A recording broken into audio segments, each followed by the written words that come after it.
Hi guys, this is Gerald Beya, and this is another video for this series, which is learning languages. And we are speaking about figures of speech. And so far, we have learned four figures of speech, namely metaphor, yes, metaphor, uh, me, metonymy, metonymy. We have seen what is onomatopoeia, onomatopoeia, onomatopoeia, and the fourth one was oxymoron, oxymoron. So I hope you remember what are these words. They are quite difficult to remember, but let me remind you, let me refresh you if you don't know these figure of speech. So a metaphor is when you compare two things having different traits in common. It can be snow to a blanket, a white blanket. Yes, the snow is white and it covers things, and a white blanket is white and covers things. So they have things in common. So you can say snow is a white blanket, and basically it's a metaphor. And the other one was uh, metonymy, and that's when you replace a word by another word, and the replacing word is an attribute of the word you're replacing. So to be clear, I will give you an example. For example, if I say I'm loyal, I'm loyal to the crown. I'm loyal to the crown. And the word crown is an object. So it's an object, it's an accessory. You wear a crown, but usually the people who wear a crown, they are nobles. They might be queens and kings and princes and princesses. So if I say I'm loyal to the crown, basically I'm saying that I'm loyal to the Queen of England, for example. So this is a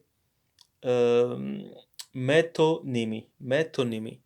And the other one was oxymoron.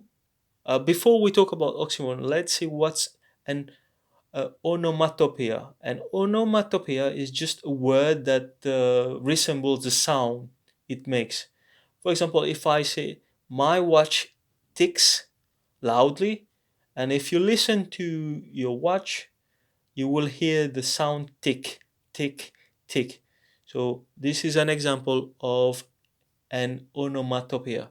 And the in my immediate last or immediate previous video, I talk about oxymoron, and that's when you have two words in a sentence contradicting each other.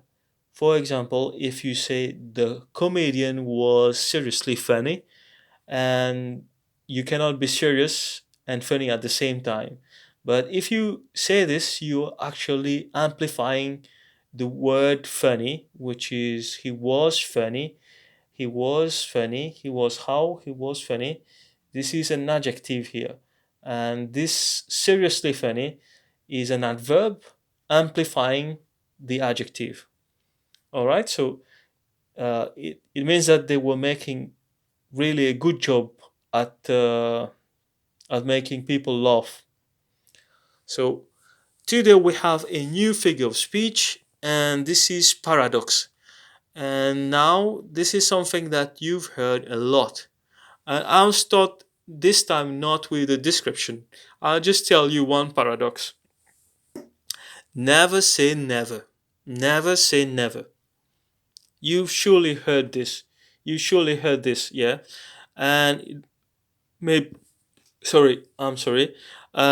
Maybe you know what it means. So this paradox is common, and we said never say never.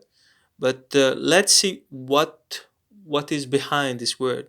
Maybe you don't know exactly what it means. So a paradox is a statement which contradicts itself. So you're saying to, for example, not to do something, but at the same time if you don't do this, you're not going to do what you're asking to do.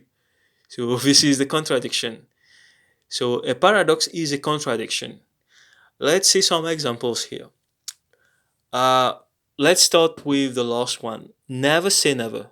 By saying that you should never say never, you're already saying never. So you already saying never. So why are you telling me not to say never?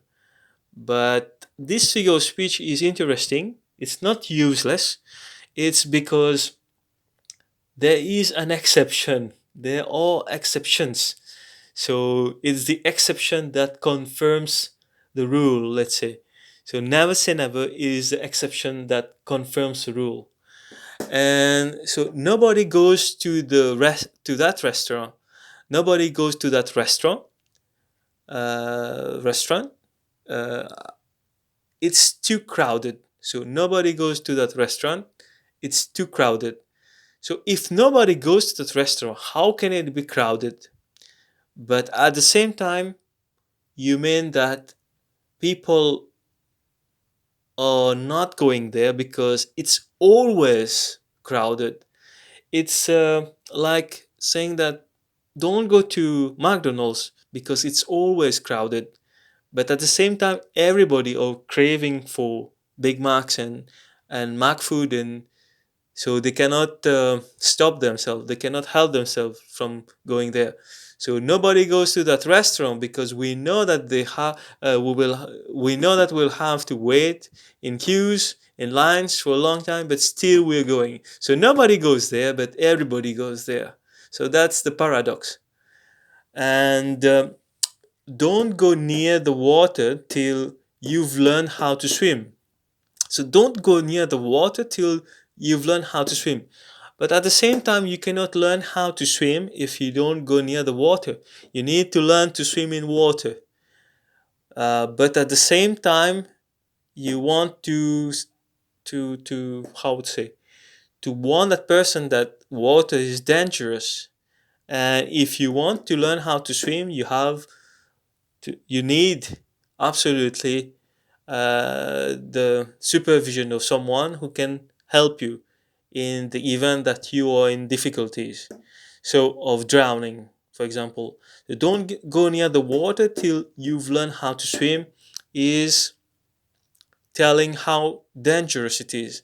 So it's again a way to amplify the meaning of it. Just like we've seen for oxymoron, there were two words contradicting each other. Here, it's the whole sentence. They are not. We don't have two words in this sentence, in this statement, but we have the whole sentence, which does not make sense. But actually, it makes so much sense when you know that it's just amplifying the danger of swimming without knowing how to swim. So never say never. You really want to say not to say never, but you just broke the rule by saying never. That's because never is not always never. So that's the paradox, and that's the contradiction. All right, so I hope that you liked this video.